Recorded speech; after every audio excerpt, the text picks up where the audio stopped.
Hello et bienvenue dans Wedding Divan, le podcast dédié aux pros du mariage. Je suis Magali Zarka, formatrice du Wedding Gang, officiante de cérémonie laïque et ancienne wedding planner avec plus de 100 mariages à mon actif. Si tu es entrepreneur dans le milieu du mariage ou que tu souhaites te lancer, ce podcast est fait pour toi.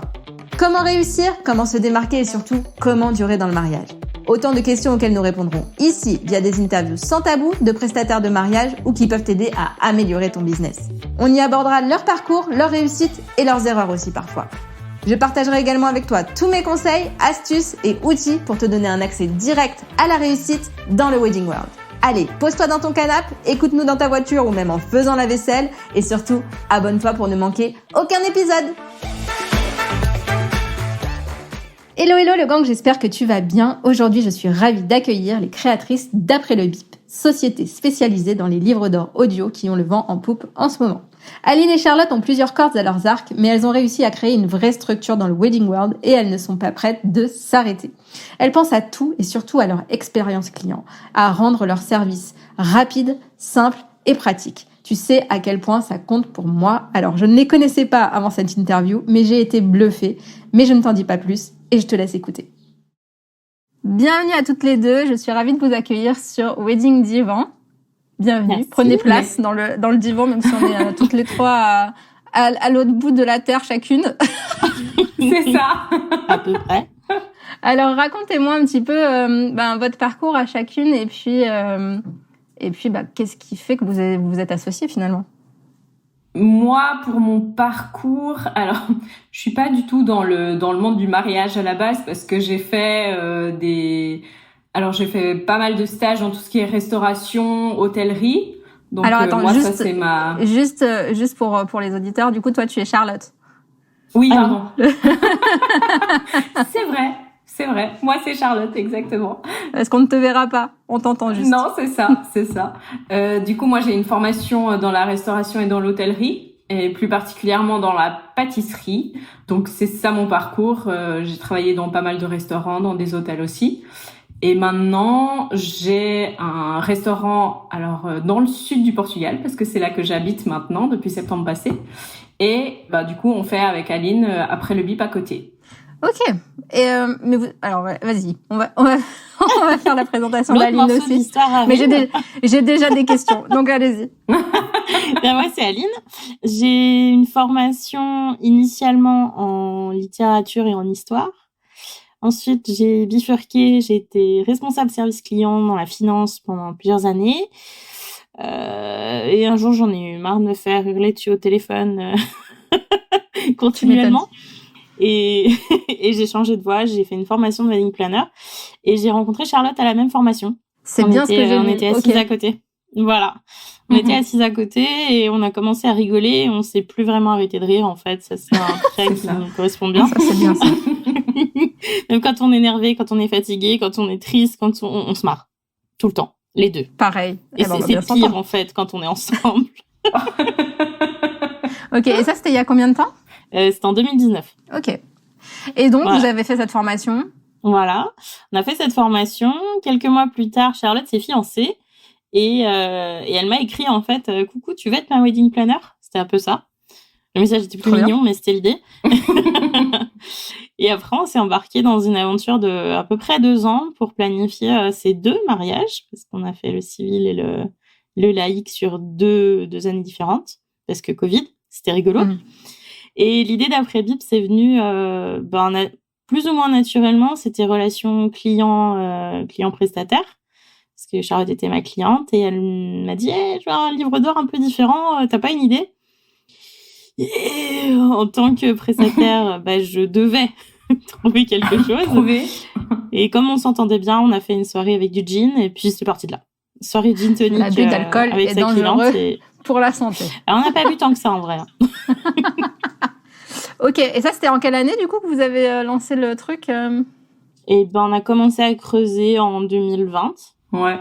Covid j'aurais aidant, dit fin 2019. Il n'y avait pas grand chose à faire qu'attendre que ça se passe. Et du coup, on avait du temps à se creuser le citron. Ok, et donc du coup, toi, tu es encore wedding planner. Vous faites comment ça se passe Alors, Charlotte, toi, t'as un resto et t'as Après le Bip en seconde activité, on va dire. Et toi, Aline, du coup?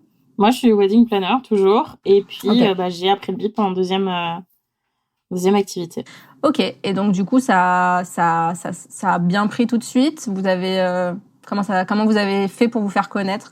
C'était quoi le déclic? Alors au tout début, on a un peu lancé ça un peu au petit bonheur la chance en se disant nous on adore l'idée, c'est trop chouette. On va voir ce que ça donne. Et du coup voilà, comme toute nouvelle entreprise, c'est sûr qu'au début on n'était pas, enfin j'ai pas l'impression qu'on est connu maintenant, mais on n'était pas vraiment visible, on va dire. On a pas mal commencé en Suisse, donc notre première vraie saison c'était l'année passée.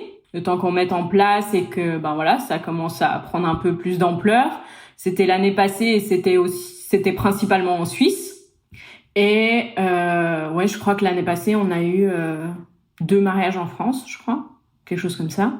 Et à la fin de l'année passée, on a fait un salon du mariage où on a eu un peu plus de visibilité. Et là, en fait, la sauce a commencé à prendre et voilà, de fil en aiguille.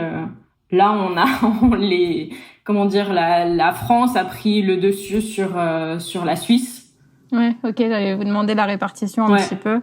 Comment ça se passe? Vous envoyez ça par la poste? Alors, on a testé Chronopost. Fabrication, c'est quoi le truc? Je vois les deux qui me font une tête genre. Oui, c'est parce qu'on se rappelle de nos expériences Chronopost, c'est pour ça. Alors, heureusement, c'était que des tests, mais c'était pas très concluant. Non, ils ont eu la bonne idée de rouler sur un de nos téléphones. Je sais pas comment ils ont fait, mais ils ont dû faire ça. Il y avait une trace de roue sur le carton. Et bien sûr, le téléphone était éclaté. J'imagine. Ok. On était très contentes. Donc, pas Chronopost. Et alors, comment vous faites maintenant? UPS, c'est nos meilleurs potes maintenant. D'accord, c'est marrant parce que moi, UPS, j'ai que des mauvaises expériences. Ah ouais, pas nous. Pour le moment, on touche du bois. C'est vrai. Oui, tu m'étonnes. Alors, on touche du bois aussi. Ok. Ok. Et donc, du coup, comment ça fonctionne, votre livre d'or audio? Alors, du coup, maintenant, on a un peu changé notre manière de réservation. Donc, les gens, ils peuvent directement aller sur notre site, faire une demande par le formulaire de contact. Ils recevront un mail avec notre brochure, donc avec nos tarifs dedans. Et après, sur ce mail, ils peuvent soit décider de réserver en fonction de s'ils sont intéressés ou pas. Et s'ils sont intéressés et qu'ils font cette demande, nous, on reçoit un mail et comme ça, on peut leur envoyer le contrat. Donc, ok, et du coup, il y a différents forfaits, c'est ça, en fonction du nombre de jours que exactement. tu prends, Donc, alors en fait, nous, on a un forfait unique. Je vais partir pour un mariage du week-end. Donc, en général, ils le reçoivent 24 à 48 heures avant leur mariage. Donc, disons qu'ils le reçoivent le vendredi ou le jeudi et ils l'ont jusqu'au lundi. En fait. Donc, ils l'ont sur à peu près 4 jours. Et ils doivent nous le renvoyer le lundi. Ok. Et donc après, ils reçoivent et comment ça se passe après pour que les invités... Ils reçoivent le carton avec le téléphone, une batterie externe, parce que nos téléphones sont sur batterie externe, donc il n'y a pas besoin de prise, ils peuvent être au milieu de nulle part, sans aucune connexion Internet et sans prise, et ils pourront quand même enregistrer leur message. Donc ça, c'est aussi important pour nous qu'ils soient vraiment disponibles partout. Donc, ils ont une batterie externe qui dure environ 16 heures d'enregistrement. Donc, enregistrement et pas juste mise en place. Donc, en général, ça dure largement assez pour même tout le week-end. Mais ils peuvent toujours la recharger au cas où. Mais je crois qu'on n'a jamais vraiment eu cette... Non, on n'a jamais eu. Toutes les batteries qui reviennent, elles sont encore chargées à plus de 50%. Et du coup, ils reçoivent ça, une feuille avec la procédure pour l'installation, mais qui en gros est extrêmement simple. Donc, c'est juste brancher le téléphone à la batterie. Et on met aussi une fiche pour des petites instructions pour les invités, pour qu'ils sachent qu'est-ce que c'est et comment l'utiliser. Au cas où ils auraient oublié de faire eux la fiche ou que du coup ils puissent que leurs invités sachent comment l'utiliser, ils reçoivent tout ça et ils ont simplement à le mettre en place. Et voilà. C'est hyper simple. On a fait ça, vraiment... On aime la simplicité. Hyper simple, c'est ça. Les gens sont déjà en train d'enregistrer, bien sûr. Pardon. Ils sont en train d'organiser un mariage, ils ont autre chose à penser que s'il y a du réseau, s'il y a une prise, où est-ce qu'on le met, qu'est-ce qu'on fait. Non, on pose, ils se débrouillent, il n'y a même pas besoin d'y réfléchir. Donc ça, c'était l'intérêt. Et même le retour, en fait, ce qu'on fait avec UPS, c'est les mariés n'ont pas besoin de se déplacer. Donc, ils n'ont pas besoin de courir quelque part à un point relais ou j'en sais rien quoi, faire la queue à la poste le lendemain de leur mariage. Ils ont autre chose à faire. Le coursier UPS vient le chercher chez eux. Et s'ils sont pas chez eux, ils peuvent le faire déposer chez un ami, chez n'importe qui. Il faut juste nous dire à l'avance. Si tout d'un coup, ça doit être chez les parents du marié, ils le posent chez les parents du marié et puis nous, le coursier UPS va le chercher. Enfin voilà, ça change rien à l'organisation. Mais eux, ça leur donne plus de flexibilité. C'est vrai qu'on a des clients qui vont partir se marier dans le sud de la France, mais qui habitent à Paris. Ils partent avec le téléphone, mais le téléphone va revenir depuis le sud de la France. Voilà. Donc, c'est plus de flexibilité, plus facile pour eux, puis surtout pas avoir à courir à la poste, quoi. C'est super. Vous avez réfléchi beaucoup, votre expérience client, comme ça, à chaque étape du processus? Ouais. Ça, c'est quelque chose que j'ai poussé un peu. C'était le côté pointilleux et déjà professionnel du mariage. Donc, j'ai vraiment pensé du point de vue de mes clients qui sont déjà stressés, en fait. Et mes clients sont accompagnés par une wedding planner. Donc, j'ai pensé aussi à ceux qui n'ont pas de wedding planner et qui se retrouvent, en fait, à devoir penser à tous les détails. On s'est dit qu'il fallait vraiment les décharger. On a fait plus de 300 tests sur les téléphones, pour que ce soit du fonctionnement, du son, enfin, de la prise en main. Vraiment, on a fait pour que tout soit hyper simple. Et vous avez combien de téléphones disponibles par an, en fait? On en a une quinzaine, non? Ouais, on a le 15e qui est livré jeudi. 15? Ah ouais. Ouais, le 15e de la collection est prêt, en fait, mais le technicien qui nous soutient depuis 1 mois et demi maintenant nous le livre jeudi, puis il en attaque un autre et voilà. Trop bien. Il les enchaîne. Ok, c'est super. Et du coup, vous travaillez avec d'autres prestataires? Genre, est-ce que vous travaillez avec d'autres wedding planners? Exact, oui. Cette année, justement, alors ça a pris pas mal d'ampleur dans le sens qu'il y a aussi plus de wedding planners qui nous contactent. Donc, c'est assez chouette de pouvoir avoir ce lien-là. Et puis, oui, du coup, on a quoi? Wedding planner, quelques photographes aussi pour l'instant. Mm-hmm. Donc, c'est chouette. Ouais. 1 ou 2 décoratrices en Suisse qui nous recommandent facilement aussi. C'est vrai. Mm-hmm. Après, c'est vrai qu'on a des prestataires un peu différents en fonction des pays. En France, c'est beaucoup des wedding planners qui nous recommandent et des photographes aussi. Mais en Suisse, par contre, c'est plus des lieux, c'est des décoratrices. Enfin, voilà, c'est un peu plus diversifié. Et du coup, comment vous faites pour maintenir en fait l'originalité? Est-ce qu'il y a différents types de téléphones? Est-ce que c'est que des téléphones vintage? Alors, on a que du vrai vintage. Ok. Que du vrai vintage. Et Charlotte est notre tête chercheuse. C'est vrai, des fois, je me perds sur Internet et je cherche des téléphones parce que c'est vrai que nous, on met principalement l'accent sur vraiment ces téléphones vintage, que ça soit des vrais téléphones, qu'ils aient justement un peu cette deuxième vie et que qu'on les oublie pas. C'est aussi le but d'enregistrer ces messages, c'est de pouvoir avoir ses souvenirs et puis le faire sur un vrai téléphone qui a déjà eu une histoire, qui a déjà vécu des jolis moments. C'est ce que nous on recherche et c'est aussi l'image de notre marque. Après, on a plusieurs téléphones qui sont dans des styles différents, soit 13 années 20, soit plus 70s. On en a d'autres encore qui arrivent dans des styles différents et c'est ce qu'on recherche. Nous, c'est aussi la diversité. Pas avoir qu'un seul modèle ou une seule couleur. On trouve ça tellement chouette d'avoir plein de couleurs, plein de modèles. Comme ça, on peut vraiment s'adapter à tous les événements et toutes les décorations. Voilà. Voilà, ils ont chacun du caractère et un style. Et est-ce que vous faites du corpo, du coup? Alors, corpo, on y pense, gentiment. On a eu quelques demandes. Après, il faut trouver le bon événement pour le corporate parce que c'est un peu compliqué. Souvent, c'est des événements avec beaucoup de monde. Donc, 300 collaborateurs qui doivent laisser un message pour donner leur avis sur un projet, c'est peut-être pas gérable pour les RH, hein. Donc c'est après, clair. Voilà, on travaille là-dessus sur une offre corporate qui est un peu plus ciblée, peut-être pour les cadres. Enfin, voilà, mais ça c'est ce qu'on travaille en back office. Ouais, ça peut être pour les petits séminaires plutôt que dans les grandes soirées. Exactement. Ok. C'est quoi vos prochaines étapes? À part le 15e téléphone. Non, là, on va faire probablement une petite refonte graphique. C'est vrai qu'on a commencé avec un logo qu'on a fait nous-mêmes sur Canva.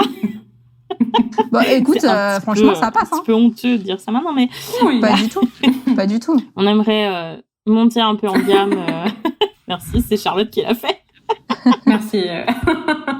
Non, on aimerait monter un petit peu en gamme niveau visuel et puis refaire le site, créer des nouveaux téléphones, créer des nouvelles offres.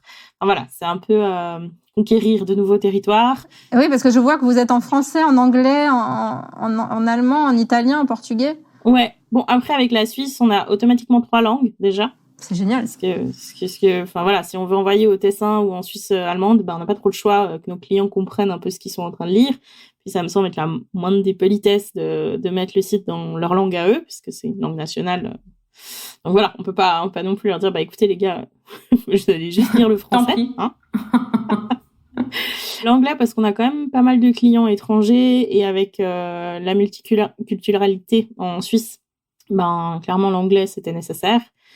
Et puis le portugais, parce que Charlotte est notre agent de liaison au Portugal. Donc vous livrez dans tous ces pays-là finalement. Mm-hmm. Exact. Donc là pour le moment, votre clientèle, c'est la clientèle française? Alors française, suisse, et on a aussi pas mal de Belges et de Luxembourg. Ouais, les francophones en fait.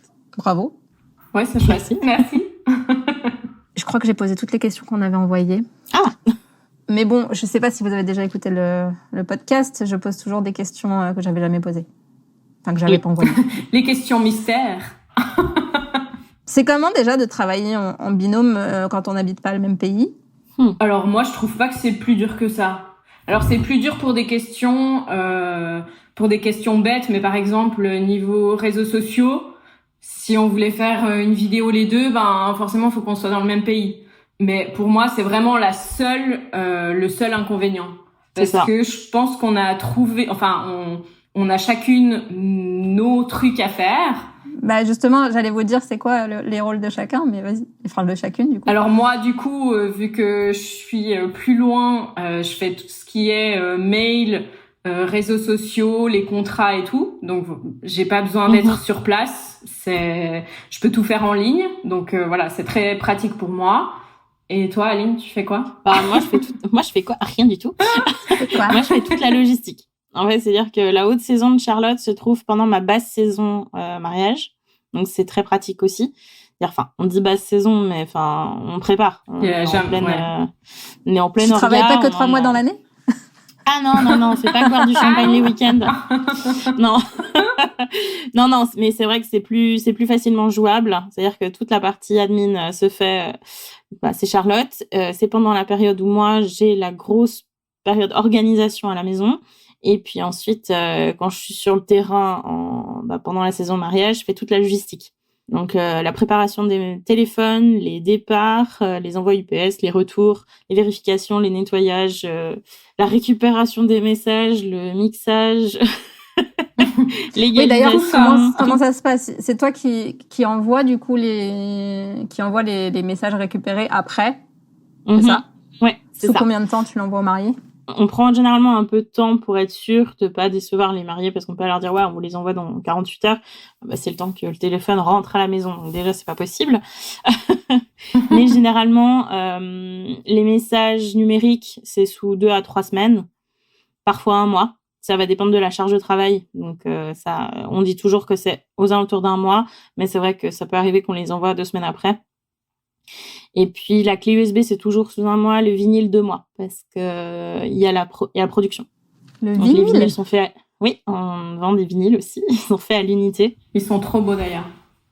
Mais non. En plexi transparent.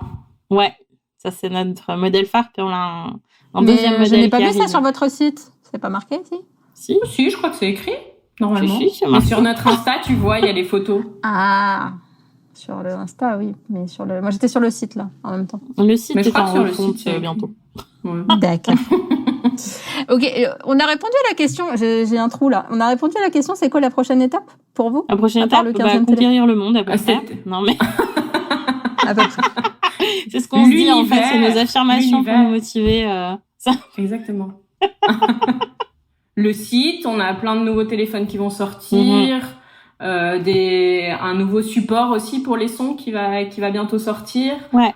Et puis on a plein de jolies collaborations avec d'autres prestataires du mariage qui vont arriver aussi pour voilà, pour proposer d'autres choses aussi à nos clients et puis pour rajouter d'autres prestations à la nôtre. Donc c'est ça. Il y a plein de choses chouettes qui arrivent. Genre quoi? Exactement. On a des nouveaux modèles de téléphone déjà, puis comme on aime bien les modèles originaux, on a vraiment du choix qui arrive. Ok. Mais vraiment très diversifié là, on s'est un peu lâché sur la diversification. Ok. C'est ça, mais c'est chouette. Ça va être sympa. On a un vinyle différent qui arrive, qui est en test chez notre artisan. Responsable son. Je sais pas comment on peut comme dire. ça, chez Sylvain. Ouais. Ok. Et non, on a quoi encore? C'est très joli, je suis sur l'Insta là. Très joli le vinyle. Magnifique. Ouais, il est chouette. Ouais, il est joli. Hein. On a 15 000 projets en même temps, en fait. C'est ça. C'est qu'on a des pages et des pages sur Keep avec tout ce qu'on a besoin de faire. Mais ça arrive gentiment. Mais on a beaucoup qui arrivent parce qu'on veut vraiment diversifier, étoffer l'offre et puis monter un petit peu en gamme au niveau de la qualité, de la présence. Idéalement, on aimerait bien devenir référence. C'est-à-dire que livre d'or audio, on pense tout de suite à Après le bip. Ça, on va y travailler. Parce que ça a commencé aux États-Unis, ça, comme concept, on est d'accord? J'ai pas rêvé. Là, c'est la grande question parce qu'on s'est lancé en même temps. Ah, d'accord. On s'est lancé en même temps et du coup, on se dit que... Alors, c'est un truc que j'ai vu dans l'entrepreneuriat. Il y a toujours plusieurs personnes qui ont la même idée en même temps sur la planète. Et je pense que là, on a eu un coup cosmique. Parce que on s'est lancé, on a eu notre idée, on a travaillé dessus et 2-3 semaines après, on découvrait en fait ce que eux ils faisaient et ils se sont lancés en même temps. On a lancé le projet à 3 jours près, quelque chose comme ça. Donc en fait, on s'est développé en parallèle. Donc c'était intéressant de voir ce que eux faisaient de leur côté, puisqu'ils sont après le marché américain, ça n'a absolument rien à voir avec celui qu'on a ici. Donc c'est pas en termes de taille d'entreprise et de growth, comment on dit? Développement. Oui, développement, pardon. J'ai eu des rendez-vous clients en anglais tout l'après-midi, du coup, je suis perdue. En termes de développement, c'est pas du tout la même chose. Le marché européen est beaucoup plus lent. Ça se construit différemment. Ouais, c'est bien, c'est qu'il y a de plus en plus de perspectives, du coup. Oui. Ok. Et donc, du coup, à part ça, qu'est-ce que vous avez appris depuis que vous vous êtes lancé? Qu'est-ce que vous avez appris sur vous depuis que vous vous êtes lancé dans l'entrepreneuriat? Sur vous-même et puis sur l'autre? Moi, j'ai découvert que Charlotte était capable de bosser pendant 15 heures de suite et traiter 200 mails en une journée. Chapeau. Moi, je m'arrête jamais. Faut pas me chauffer. Moi, une fois partie, je m'arrête plus. C'est ça. On est deux. Pour ceux qui font un peu de human design, on est 2 générateurs. Et en fait, quand on est lancé, on ne s'arrête pas. Je viens de découvrir ça. C'est ça. Mais on ne s'arrête pas. En fait, c'est assez dangereux, parce que on s'emballe et on fonce. Ça fait effet boule de neige. Nous deux ensemble, c'est une avalanche. C'est compliqué à gérer des fois. Je comprends. Ok, donc ça, c'est ce que tu as appris sur Charlotte, mais sur toi, tu as appris quoi? Moi, c'est pas machine arrière, mais ça fait plusieurs années, du coup, que je suis professionnelle de mariage, mais que j'ai enfin appris à me mettre des limites. C'est-à-dire que ce week-end, j'ai reçu 5-6 messages clients sur WhatsApp. Non, j'ai attendu ce matin pour m'en occuper. Parce que je les ai vus arriver, je fais ok, cool, et je verrai ça lundi. Et ça, je sais que j'aurais été incapable de le faire encore il y a quelques mois. Donc j'ai appris à me mettre des limites et à mieux m'en sortir. Parce que je sais que si je fais ça tout le temps, je me noie. Après, faut pas se leurrer, je suis quand même une bête de travail aussi, je suis capable de bosser 18 heures de suite dans la journée. Mais voilà, je me mets des limites. Non, il faut pas. Non, mais quand je suis lancée, je suis lancée. Après, par contre, je peux m'arrêter pendant une journée parce que j'aurais épuisé mon cerveau. Mais non. J'ai appris à mettre des limites. Et ça, ça change la vie. Je pensais pas que j'étais capable. Ok. Et toi, Charlotte? Moi, je suis en apprentissage de ça. J'ai pas encore réussi totalement. Je suis en apprentissage de mettre des limites, mais ça va arriver. Ok. Et qu'est-ce que tu as appris sur toi et sur Aline? Alors, sur Aline, moi, c'est un peu différent parce que je travaillais avec elle pour mon mariage, c'était un peu comme travailler avec elle quand même. C'est quand même là que notre relation s'est aussi créée et qu'on a commencé ensemble. Donc, je savais déjà que elle bossait beaucoup, elle bossait bien, elle est très carrée dans ce qu'elle fait. D'ailleurs, c'est heureusement qu'elle est là dans notre duo parce que moi je pars toujours un peu partout. Alors vous voyez pas, mais elle fait un cœur avec moi les j'ai mains. toujours. Mais voilà, j'ai toujours 1000 idées. Puis bah voilà, Aline, elle est aussi là un peu souvent pour me recadrer et me dire Charlotte, on a environ 150 projets en cours. Peut-être qu'on va pas mettre 151, on va peut-être juste se calmer un petit peu. Mais je mets un ordre de priorité. Je les garde tous. Exactement. Mais je mets les priorités en fait, c'est ça. C'est ça. Parce que je suis comme elle. J'adore en fait le cerveau de Charlotte. Hein, clairement, c'est génial. 1000 idées à l'heure. Et moi, je les classe. Exactement. C'est ce que moi je suis pas capable de faire parce que moi je ferais tout en même temps. Mais comme ça, bah voilà, c'est aussi la force de notre duo, c'est que on a chacune, on se complète extrêmement bien et puis ben du coup ça fait que on arrive à avoir un truc à peu près droit. Qui tient la route. Exactement. Ok, donc sur toi, qu'est-ce que tu as appris ? Étonnamment, j'ai appris que je pouvais le faire en fait. Parce que moi depuis très jeune j'ai compris que de bosser pour quelqu'un c'était pas du tout mon truc, mais je pense que j'ai bien mis 15 ans à réussir à le faire. Donc voilà, alors je suis pas totalement toute seule parce que bien sûr j'ai Aline et heureusement que j'ai Aline, mais oui, je suis pas ta boss et c'est ça qui est différent. Voilà, c'est ça qui est différent, c'est que voilà, on est ensemble. Et on avance ensemble et ça fait, je pense aussi, le soutien que moi j'avais besoin pour oser me lancer et oser me dire que j'étais capable de le faire. Et du coup, tu fais pas de wedding planning au Portugal ? Non. Non, comme je te disais au début, on vient d'ouvrir un restaurant, donc faire ça. J'ai posé la question rigolote a priori. J'ai mis les pieds dans le plat. Non, je pourrais pas. Non, pas du tout. Non, pas du tout, mais c'est que Charlotte, sinon c'est je la dormirais créativité jamais. incarnée en fait. Du coup, moi, tableau Excel, c'est pas son truc. Non, ah, oui, je comprends. Moi, c'est. D'ailleurs, moi, mes tableaux Excel, faut qu'il y ait de la couleur, sinon, je comprends rien. Donc. Notion pour ça, c'est magnifique. Ouais, alors c'est là qu'on diffère. On voit les cerveaux créatifs ou pas. J'ai beau être wedding designer aussi, Notion, non, je ne peux pas. Je le vois, je pars en courant. Et Charlotte, elle dit, c'est trop bien. Ouais, pareil. Mais moi aussi, je pars dans tous les sens. Ok. Du coup, comment ça se passe ? Vous êtes en société toutes les deux ? Vous avez une société chacune et vous répartissez les trucs ? Comment ça marche ? Un peu de tout. Non, parce que moi, j'ai mes 2 agences de wedding planning à côté. 2 agences ? Après... Pourquoi 2 ? Parce que 2. Parce qu'elles sont différentes. Parce que 2.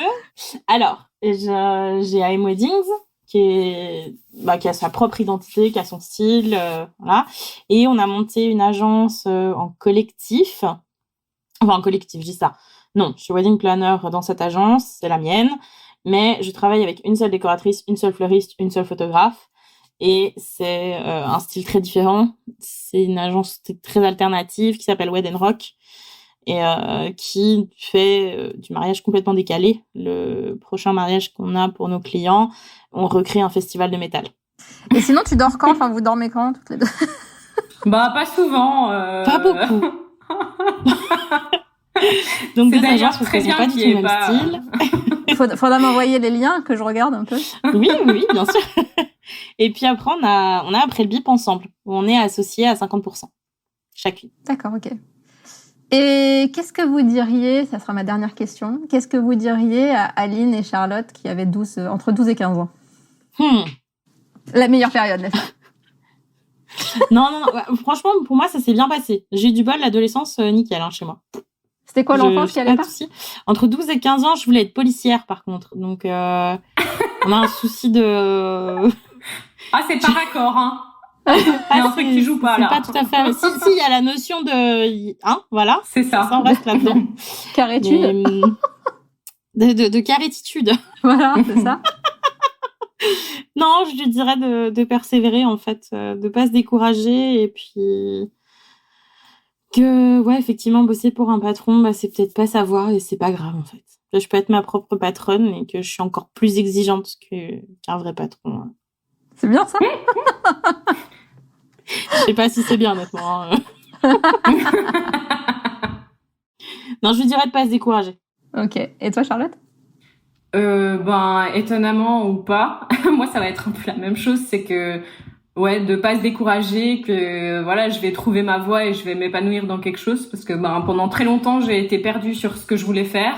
Je suis pas sûre que j'ai tout trouvé maintenant, mais au moins je suis heureuse dans ce que je fais et je m'épanouis dans ce que je fais, donc persévérer et que je vais trouver ma voie, quoi.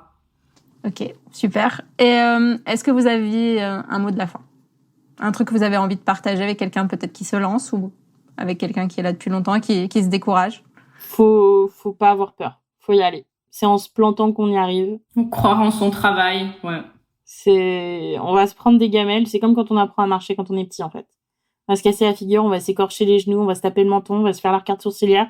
Mais au bout d'un moment, on va apprendre qu'il faut pas courir sur les pavés mouillés, ça va être pareil. Non, et puis je crois que c'est justement en se loupant aussi qu'on apprend et qu'on grandit. Parce que nous aussi, depuis qu'on a commencé, on a tellement évolué sur plein de choses que c'est aussi comme ça qu'on apprend. Et que si tout avait été un long fleuve tranquille, peut-être on se serait un peu reposé sur nos lauriers et puis que on n'en serait pas là où on est aujourd'hui. Donc c'est ça. Persévérer et puis croire en ce qu'on fait. C'est ça. Et le challenge, c'est bon. Ouais. Ça fait un peu mal, mais c'est bien. Clairement. Merci beaucoup en tout cas d'avoir participé à ce podcast et je vais suivre avec intérêt votre parcours suivant. Merci beaucoup. Merci à toi, c'était chouette. Merci à toi. À très vite. Oui, à bientôt. Et voilà le gang, merci pour ton écoute de cet épisode. Si tu l'as aimé, partage-le autour de toi et tag-nous après le bip. Et moi, le Wedding Gang, sur Insta, ça nous fera trop plaisir. Et pour m'aider à faire connaître Wedding Divan, la meilleure façon de le faire, c'est de me laisser un témoignage et 5 étoiles sur Apple Podcast. Dis-moi comment Wedding Divan t'aide au quotidien, je serai trop contente de te lire. Merci encore et à la semaine prochaine pour le prochain épisode.